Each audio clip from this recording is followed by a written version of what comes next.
You know, it's like your birthday with a package from China. In today's video we're going to be talking about the Homeboy 88. This is actually a device where we can play your Game Boy games on your television.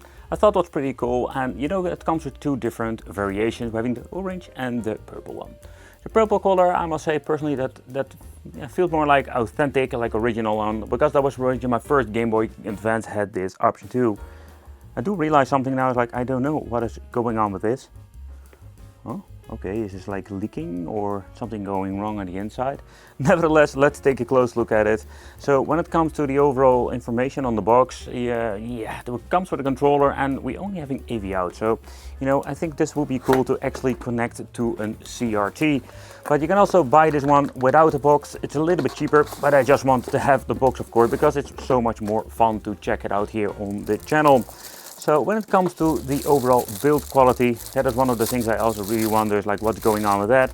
So the rating is 5 volt, 5 milliamp, and this thing is super lightweighted.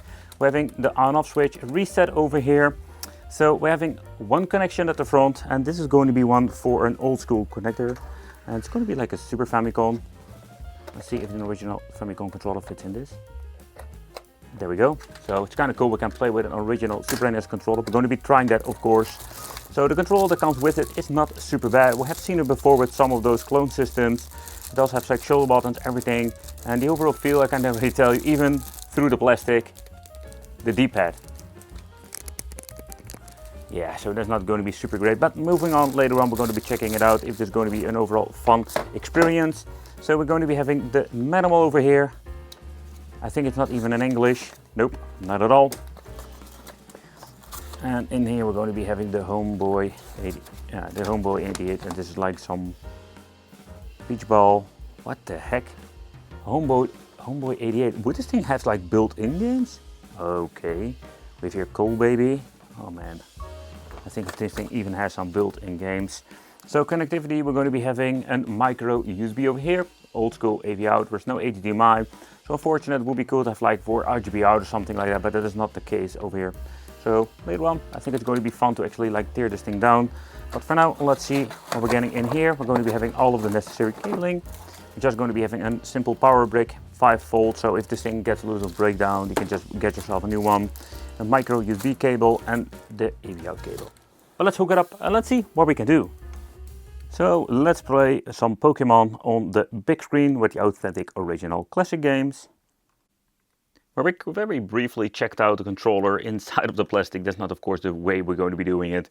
So the Homeboy 88 special controller that came with it, I must say that utilizes everything that we're going to be needing for playing the GBA games. Having A and B over here. Going to be having the shoulder buttons like the original system. I do wonder like what these two will do. Are they turbo buttons of the A and B, or are they the same like the shoulder buttons? The D-pad itself feels quite nice, been playing around with it, and the overall feel is a little bit clicky, but I must say that it is okay. Rubberized select and start, and beside that nothing much, but they are quite comfortable. There is a sticker actually on here, and this is for switching between the different modes. Yep, we're going to be having the option to even have 8-bit games. So let's boot it up. So when booting up, this is the menu. Yep, this thing comes with built-in games. And if you ask me, it makes no sense why they actually did this. So the overall quality of the display output is pretty horrible, at least when it comes to, let's say, the LCD part. I don't know if the camera picks it up, but you can actually see a lot of vibrations, and overall the colors are pretty bad. Before we're getting into the GBA part and everything else, let's take a close look at the menu of the built-in games.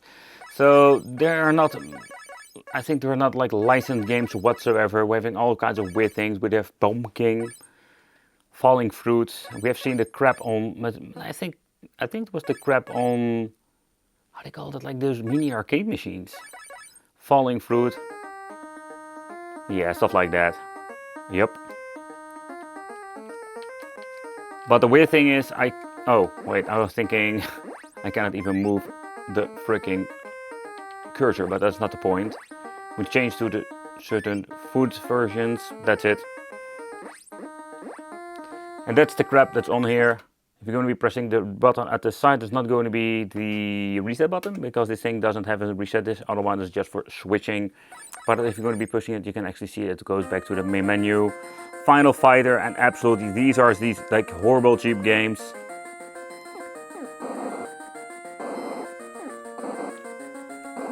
So yep, this is the stuff that we need to deal with. And that makes me wonder about one thing, because I have this game called Bomb King. But yeah, they are like all weird games. So nope, nothing really interesting there when it comes to that. Let's do Pipe Link. What are these custom games?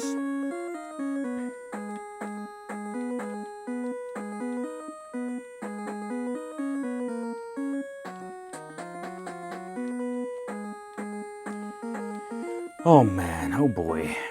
But I don't want to waste too much time when it comes to the overall configuration of the built-in games. So let's do a little bit of a chit-chat about the GBA part. And let's turn it on. Next thing we need to do is pressing this button over here. And what actually happens, it goes into the GBA mode and will load up the cartridge.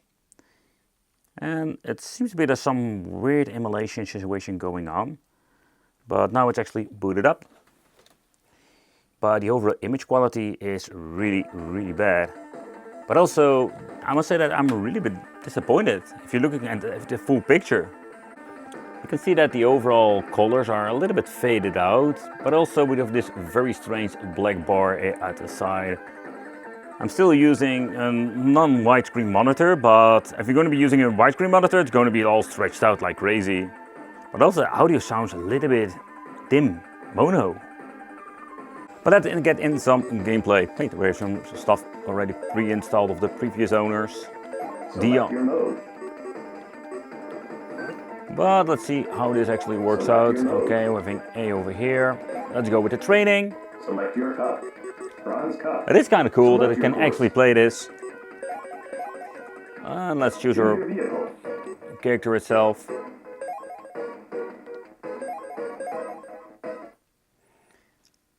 I'm guessing this runs on some kind of emulation. 3, 2, 1, go! You've got a new booster. Okay, so the buttons, the X and Y, are actually the shoulder buttons. But if you're going to be playing with this, let's say this control, I must say that it's not bad at all. But let's switch to the Mario Kart game, because there was something I did notice actually. Because there was one thing, a little bit of a downside to it. So let's plug in the cartridge itself. Particularly when I'm going to be booting it up, you can just actually hear it. If you're known by the overall soundtrack, you can actually hear the weird thing going on. And then I have like the weird bleeping. And there we go. Sounds a little bit off. It's not perfect, but I think the audio is forgivable. But you can actually see how everything looks like Mario Kart super sticky. Everything looks really, really bad. And giving you an up close, you can see how ugly everything looks. So that's quite unfortunate. So let's get into the game.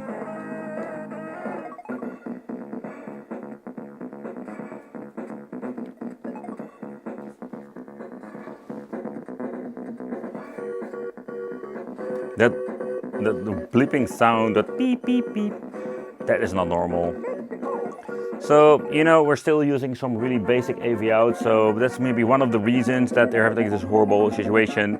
But it's quite unfortunate, because how cool would it be if this was like emulated, but it actually had the option to just play, let's say, in overall high definition.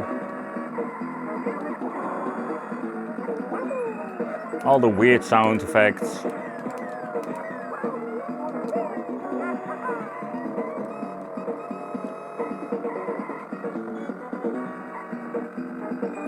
But let's be honest, you're getting the point.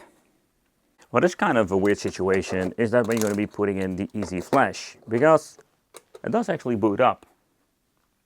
How cool would it be if you can implement the Easy Flash, but somehow there is no input of the controller itself.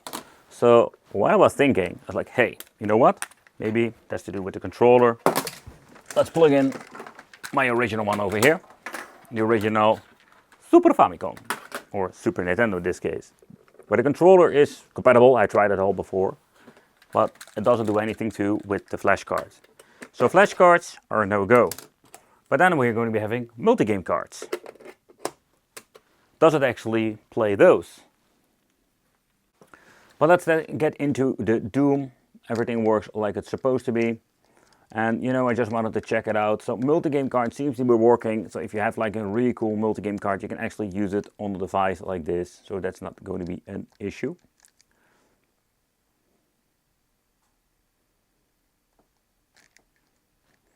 Let's start a new game.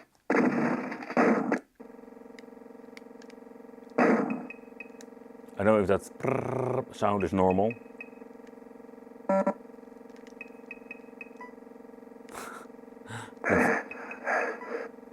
Oh, this is really bad.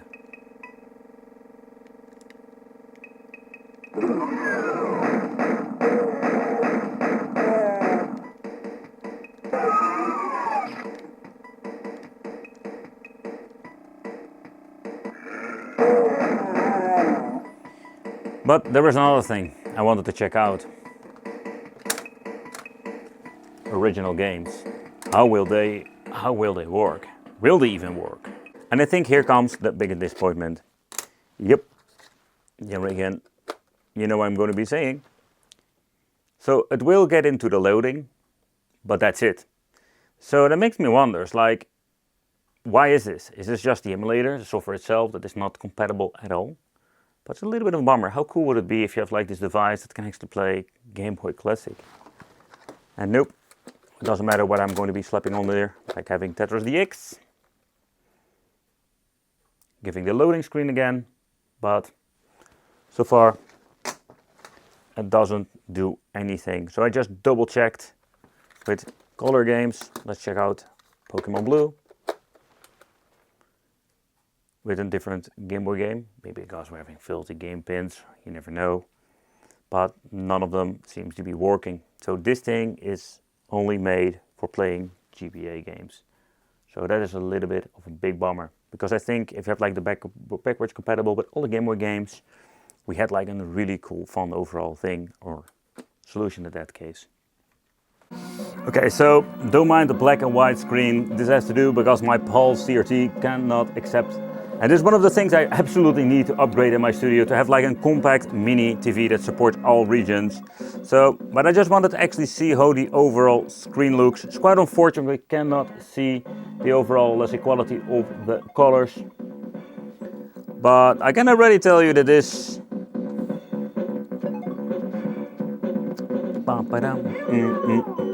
Oh, this sounds horrible. Nah, the thing I actually wanted to do is just see, and if you're going to be looking at everything else, this is absolutely looking better on a CRT, but the audio is going to be still pretty horrible.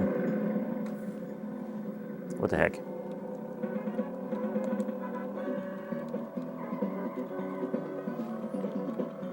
Is it me or do I see a lot of glitching going on?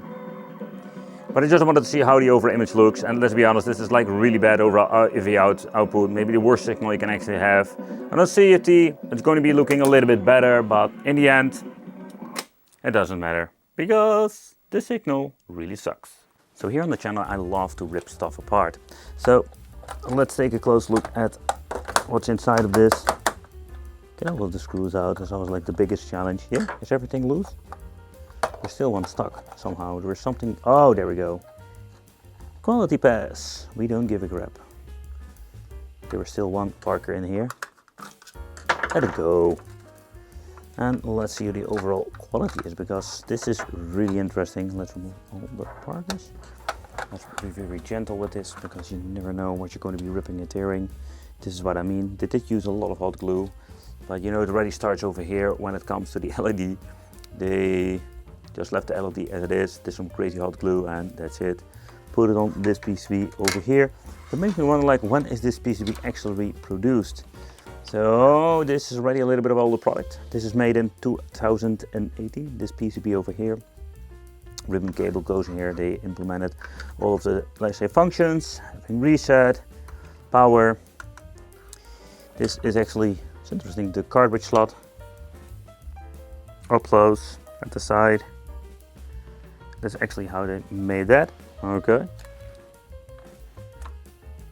That's how it fits. It fits quite nice when it comes to that. So to the left part we do have a capacitor over here. Nothing wrong with it. Beside that we're going to be having a little bit more capacitors and we're going to be having a chip. Doesn't really say a lot to me. Let's switch it around. Samsung PIO7.